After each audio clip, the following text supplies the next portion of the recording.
It's a very interesting question because, you know, as a society, as a global community, we are all evolving in our abilities to communicate or not to communicate. And so a film about childhood and its relationship with getting older is of course going to need updating and re-evaluating and rediscovering.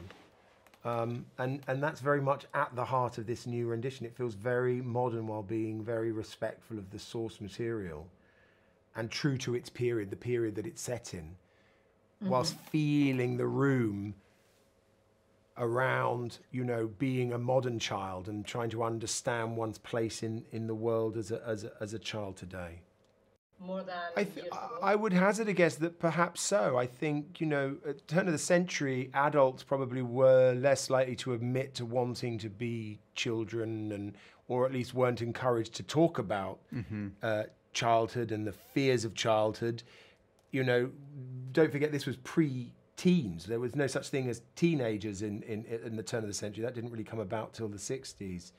And so I think, yeah, probably more adults are prone to the Peter Pan syndrome than just children nowadays.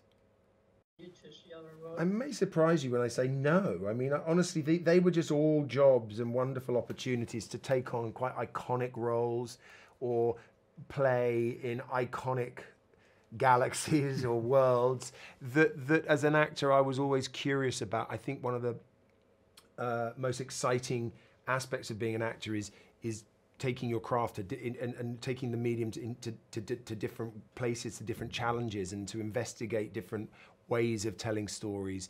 And of course, stories come in many shapes and sizes and tastes, flavors rather, you know. And so they were all, or are just characters I thought interesting and challenging and ultimately rewarding at times.